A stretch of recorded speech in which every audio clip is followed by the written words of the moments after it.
جی ناظرین، اس وقت ہمارے ساتھ موجود ہے آباد کے چیئرمین. آج ہم بات کریں گے 23 جو پاکستان یوم پاکستان کے حوالے سے. کیا کہیں گے سر پاکستان کے جو موجودہ سیاسی صورتحال، اور دوسرا جو یوم پاکستان کے حوالے سے بھی تھوڑا میسیج دی پاکستانی کو. دوسرا اس وقت جو کراچی میں جو آباد کا اور دوسرا جو رول ہے وہ بڑا اہم رول ہے.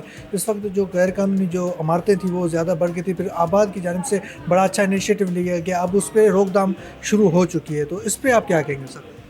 بسم اللہ الرحمن الرحیم. پہلے تو 23 مارچ آج قرارداد پاکستان ہے، اور ایک 1940 میں جو قرارداد پاکستان ہوئی فائنلی 1947 میں پاکستان کی صورت میں ہم سب کو نصیب ہوئی، اور ہمیں یہ آزادی کا دن اسی ایک قرارداد سے ہے جو 1940 میں دی گئی تھی. میں سمجھتا ہوں آزادی ان لوگوں سے پوچھیں جو کشمیر میں رہتے ہیں، ان لوگوں سے پوچھیں جو فلسطین میں رہتے ہیں، تو اپنے ملک کی قدر کریں، اپنے ملک کے چیزوں کو اپنے لیے کھڑے رہیں. جہاں کوئی غلط چیز ہو رہی ہے وہاں آئیں اور سامنے کھڑے رہیں، اور ایک پریشر گروپ ڈیولپ کریں، تاکہ اگر ہم لوگ نکلیں گے بات کریں گے تو انشاءاللہ مسائل بھی حل ہوں گے. جب ہم اپنے گھروں میں ہی خاموش بیٹھیں گے تو مسائل حل نہیں ہوں گے، اور توقع کریں گے چیزیں بہتر ہو جائیں. پاکستان کے حوالے سے جو سچویشن ہے میں سمجھتا ہوں بڑی نازک ہے پولیٹیکلی چیزیں ڈیسائیڈ ہونی ہے، کیا ہو جا رہا ہے، کس طرف ڈائریکشن ہے. اور ساری پولیٹیکل پارٹیوں سے بھی میری یہ التجا ہوگی کہ جو بھی چیزیں ہوں قانون اور آئین کے مطابق کریں، مل کے کریں جو ملک میں بہتر ہو سکے. اور وقت کے ساتھ چیزیں چینج ہوتی ہے، عام پبلک کی رائے، دوبارہ الیکشن ہو جائے گا، جو پبلک جس کو چاہے وہ لوگوں کو آنا چاہیے اور وہ ان کو سرو کرنا چاہیے. اس میں کوئی نہیں ہے کہ پبلک ہی عوام کو بھیج رہی ہے، پبلک ہی آپ لوگوں کو ایم این ایس کو ایم پی ایس کو پارلیمنٹ میں بھیجتی ہے. تو انہی کا جو مشورہ جو رائٹ ہے اسی کو ہمیں فالو کرنا چاہیے. کنسٹرکشن کے حوالے سے لیگل کنسٹرکشن کچھ بہتر ہوئی ہے ابھی کراچی میں. جو ایک ہم سمجھ رہے تھے کہ لیگل کام کم ہو گیا تھا اور لیگل کام بہت بڑھ گیا تھا، اب کچھ توجہ ہے گورنمنٹ کی، اور وہ بھی اسی وجہ سے کہ ہم آواز بھی اٹھا رہے ہیں، کھڑے بھی رہ رہے ہیں. الیگل کنسٹرکشن نہیں ہونی چاہیے. وہ لوگ جو الیگل کنسٹرکشن کرتے ہیں وہ بلڈر نہیں ہوتے ہیں، وہ نان ٹیکنیکل لوگ ہوتے ہیں، ٹھیکیدار ہوتے ہیں. ان کے جو اسٹرکچر ہوتے ہیں وہ اس طریقے سے نہیں بنتی جو ایک ریکوائرمنٹ سیسمک زون کی ہوتی ہے. اللہ نہ کرے کوئی زلزلہ یا کوئی ایسی آفت آئی تو وہ اتنی کمزور بلڈنگس ہیں کہ وہ گر جائیں گی، اور اللہ نہ کرے لاکھوں آدمیوں کی جانوں کو خطرہ ہوگا. تو لینے والوں کو بہت امپورٹنٹ ہے یہ سمجھنا چاہیے کہ یہ جو نظر آ رہا ہے وہ اندر وہ چیز نہیں ہے. اسٹرکچر بہت امپورٹنٹ ہوتا ہے، فاؤنڈیشنز بہت امپورٹنٹ ہوتی ہے. بلڈنگ کھڑا ہونا کوئی ایسا نہیں ہے کہ بالکل ایک کھڑا کرتے ہیں، یہ 10-20 سالوں میں ٹیڑھی ہو جاتی ہیں بلڈنگیں، اور اس کا اسٹرکچر اس طریقے سے ڈیوریبل نہیں ہوتا. بلڈنگ کی لائف 60-100 سال ہوتی ہے. تو اس حساب سے چیزوں کو دیکھیں، اور ان لوگوں کو بھی سمجھنا چاہیے کہ انلیگل جہاں یہ پورشنز اور چیزیں بن رہی ہیں وہاں نہ انویسٹمنٹ کریں. اور جب بھی کسی بھی پروجیکٹ میں جائے تو اس کے پریویس پروجیکٹ کو ضرور دیکھیں کہ میں نے کیا ڈیلیور کیا ہے اور عام لوگوں کا میرے بارے میں کیا رائے ہے. اس لیے کہ جب آپ ایک کوئی چھوٹی چیز بھی لیتے، قربانی کا جانور بھی لیتے، تو پوری مارکیٹ میں گھومتے اللہ کی راہ میں، اور اس میں بھی اتنی بارگین کرتے، تو خدا رہا یہ تو پوری زندگی کا سودا ہوتا ہے گھروں کا. تو آپ آنے والی اپنے لیے اور اپنی نسلوں کے لیے کر رہے ہوتے. تو تھوڑا ویٹ کریں، چیزیں کریں، اشتہارات کے اٹریکشن میں نہ رہیں، اور چیزوں کو اس طرح دیکھیں کہ کیا انہوں نے کیا ڈیلیور کیا ہوا ہے. تو یہ بہت امپورٹنٹ ہے. اچھا محسن بھائی، ابھی ملک ہمارا جو ہے سنبھل کے دوبارہ، ایک تو کورونا کی صورتحال تھی، بڑا مشکل مرحلہ تھا. دوسرا جو کاروباری حضرات تھے ان کے لیے بھی بڑا مشکل وقت آیا. اب دوبارہ جو ہے معیشت کا پہیہ جو ہے چلنا شروع ہوا ہے. تو آپ کیا سمجھتے ہیں جو ہے کاروباری شخصیت کے حساب سے کہ واقعی میں اب جو ہے یہ جو بحران آیا ہے اس وجہ سے کوئی ایسا تو نہیں ہوگا کہ ہم جو دوبارہ اسی پیج پہ جگہ پہ جا کر کھڑے نہ ہو جائیں کہ دوبارہ جو ہے ہمیں سنبھلنے کی چیزیں کوشش کرنی پڑے؟ دیکھیں، جب بھی انسرٹین ہوتا ہے نا تو پوری دنیا سے جب انویسٹمنٹس آنی رک جاتی ہیں، لوگ ویٹ کرتے ہیں کہ پتہ نہیں کیا پالیسیز ہوگی. ہمارے یہاں پالیسیز بندوں کے حساب سے کاؤنٹ ہوتی ہے، جو نہیں ہونی چاہیے، اداروں کے حساب سے ہونی چاہیے. پالیسیز لانگ ٹرمز ہونی چاہیے، اور ایز ڈوئنگ بزنس ہونا چاہیے، آسانیاں ہونی چاہیے بزنس کرنے میں. اور اکانومی کو ہمیں بہتر طریقے سے آگے لے کے چلنے کی ضرورت ہونی چاہیے، تاکہ آنے والے وقتوں میں ہم اس ملک کو وہ اکانومی دے سکے، تاکہ یہ قرض بھی ختم ہو، ہمارے جو فائنینسنگ جتنی دی جا رہی ہے اس کو ہم کم کر سکے. اور میرا خیال ہے کہ اس مقروضیت سے ختم ہو، کہ آئی ایم ایف کے چکر سے ختم ہو، اور ہم اپنے لوگوں کی پالیسیز بنا سکیں.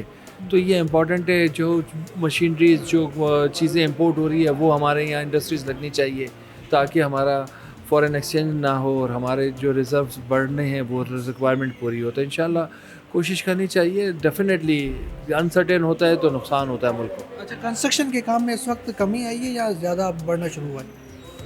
کنسٹرکشن کے کاموں میں اس وقت میں سمجھتا ہوں کہ کچھ بہتری آنی ہے انشاءاللہ. اب چیزیں بہتر ہونے کی طرف جا رہی ہے. کافی دنوں سے جو چیزیں رکی ہوئی تھی اس کو انشاءاللہ بہتر کریں گے. بہت خوشی ہو رہی ہے اور میں میمن گروپ کو اور اسپیشلی حنیف بھائی کو بہت ساری مبارکیں دینا چاہتا ہوں اور دے رہا ہوں. اور یہ میں ایک دل کی بات بتا رہا ہوں آج کہ میرا تو یہ پہلا پروجیکٹ ہے جو میں حنیف بھائی سے میں نے بک کروایا ہے.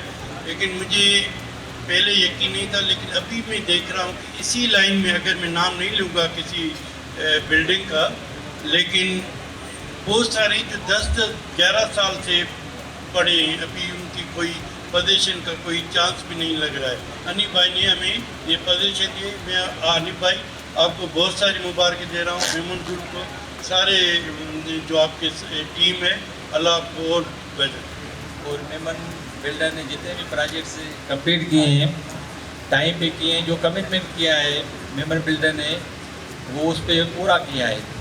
تو آگے بھی میں یقیناً آج خوشی کا دن ہے کہ سفاری انکلیو ٹائم پہ ہی تقریباً پورا ہوا ہے. اور میں سب الاٹیز کو بھی مبارکباد دیتا ہوں اور دعا کرتا ہوں کہ آگے بھی میمن بلڈر کی طرف سے ایسے اچھے پروجیکٹ جو ہے ڈیلیور کرے. جو کمٹمنٹ کرتا ہے اس پہ کام اترتا بھی ہے اپنا میمن بلڈر. تو میں یقیناً آج سب کو مبارکباد دیتا ہوں, شکر گزار بھی ہوں سب کو, اور اللہ تعالیٰ سے دعا کرتا ہوں آگے بھی میمن بلڈر کو مدرسی جستجو کے ساتھ, کمٹمنٹ کے ساتھ اور ڈگریٹی کے ساتھ یہ پروجیکٹ پورے کریں. یہ ارشد علی صاحب وہ شخص ہے جس نے اس کمپنی کی جب بنیاد رکھی تھی 500 روپے مجھے دیے تھے ٹوکن منی, اور میرے پاس 1982 میں فلیٹ بک کرایا تھا. اور اس وقت سے آج تک 40 سال سے اس کمپنی کے ساتھ یہ منسلک ہے.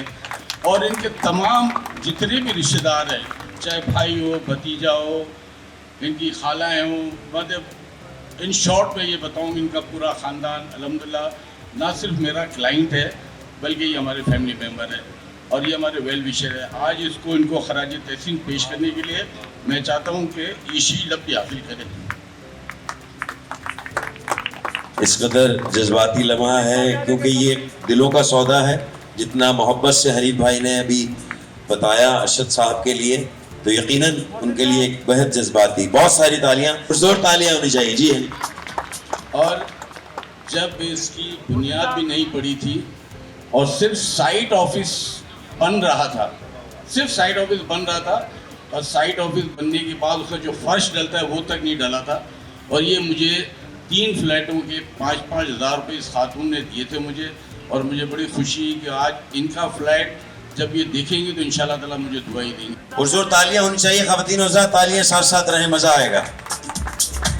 ڈاکٹر بدر صاحب کی پوزیشن کی حاصل کر رہے ہیں. محسن شیخانی صاحب کے دستے مبارک سے حنیف صاحب موجود ہیں. جناب اس وقت ہمارے ساتھ موجود ہے senior vice chairman Hanif Memon صاحب, جو میمن گروپ کے جو ہے وہ چیئرمین بھی ہیں. سر کیا کہیں گے آپ, جو موجودہ صورت حال ہے اس میں کنسٹرکشن کا کام بڑھا ہے یا کم ہوا ہے, اس پہ بات کریں. دوسرا جو آج 23 مارچ ہے اس پہ بات کریں. دوسرا اپنے پروجیکٹ کے حوالے سے بتائیں. بسم اللہ الرحمن الرحیم. دیکھیں جہاں تک پروجیکٹ کا ہے کہ کنسٹرکشن تو دیکھیں ہو رہی ہے اور ایک یہ ضرورت ہے. آپ کو اگر یاد ہو کہ اسٹیٹ بینک کی اپنی جو رپورٹ ہے اس کے اندر پتہ لگا ہے کہ کم سے کم جو ہے 5 سے 6 لاکھ گھروں کی شارٹیج ہے, جس میں پرائم منسٹر اسکیم بھی چل رہی ہیں. اور ہمارا جو یہاں کا پاکستان کا جو لوکل بلڈر ہے, جو ہمارا آباد کا لیجیمیٹ بلڈر ہے, وہ الحمدللہ کم سے کم 3 سے 4 لاکھ گھروں کی شارٹیج کو پورا کر رہا ہے. اب مہنگائی چونکہ بہت ہو گئی ہے, الٹیمیٹلی جو بوجھ پڑتا ہے وہ اینڈ یوزر پر ہی پڑتا ہے. ہماری انتہائی کوشش ہے کہ ہم ایک تو کارٹلائزیشن کے اوپر کنٹرول کریں, اور ہماری بات چیت بھی ہو رہی ہے. ہم ہر فورم پہ ایوری تھرسڈے جو پرائم منسٹر کے ساتھ ہماری میٹنگز ہوتی ہے اس کے اندر بھی ہم اس کو اجاگر کرتے ہیں کہ مہربانی آپ کچھ ٹیکسز کم کریں. لیکن اس وقت دنیا کے اندر ورلڈ اوور آئل کرائسس چل رہا ہے. پھر آپ کو پتہ ہے کہ جو جنگ شروع ہوئی ہے اس سے بھی تھوڑے سے افیکٹس آئے ہیں. ڈالر آپ دیکھیں کہاں سے کہاں پہنچ گیا ہے, پیٹرول دیکھیں کہاں سے کہاں پہنچ گیا ہے. آج میں نے جب یہ پروجیکٹ اسٹارٹ کیا تھا وہاں اس وقت جو تھا 58,000 روپیز اسٹیل تھا. آج میں نے جب اس کو فنش کیا تو تقریباً 1,10,000 روپے میں نے فنش کیا ہے اس کو. اسٹیل سے بات کر رہا ہوں. کاسٹ آف کنسٹرکشن تقریباً ہماری 35 سے 37%، بلکہ میں اگر 40% بھی کہوں تو غیر مناسب ہوگا کہ 40% تک جو ہے وہ کاسٹ آف کنسٹرکشن انہانس ہوگی. لیکن ہم نے بغیر کسی کلائنٹ کا 1 روپیہ بڑھائے بغیر ہم نے جو ہے نا ان کو یہ پوزیشن دیا الحمدللہ. کیا کہیں گے 23 مارچ کے حوالے سے؟ آج 23 مارچ ہے اور آپ پروجیکٹ بھی ماشاءاللہ آج اوپن کر رہے ہیں، تو اس پہ بتائیں 23 مارچ کے حوالے سے کیا میسیج دیں گے پاکستان میں؟ 23 مارچ کے دیکھیں پاکستان آزاد ہونے کے لیے قرارداد پیش کی گئی تھی، اور یہاں پر لوگوں کا کانسیپٹ یہ ہے کہ بلڈر بکنگ تو کر لیتے ہیں، کاغذوں پہ بیچ تو دیتے ہیں، پر اس کو پائے تکمیل تک نہیں پڑتا. ہم نے یہ ایک روایت قائم کی، اور اس روایت کو قائم کر کے ہم نے یہ لوگوں کو میسیج دیا کہ وی آر لیجیمیٹ بلڈر. ہم آباد کے ممبر ہیں جو صحیح معنوں میں کام کرتے ہیں، اور ہم اپنے پروجیکٹس کو ڈیلیور کرتے ہیں. اور ہم نے الحمدللہ یہ کر دکھایا کہ ہم نے ٹائم پہ جو ہے وہ پوزیشن دیا الحمدللہ. اور ہماری الاٹیز بیٹھے ہیں، آپ نے بھی ان کی گفتگو سنی ہوگی، آپ نے ان کے میسیجز بھی سنے ہوں گے کہ میرے ساتھ 40 سال سے یہ لوگ مجھ سے جڑے ہوئے ہیں. پہلے وہ کلائنٹ تھے، آج وہ ہمارے فیملی ممبر الحمدللہ.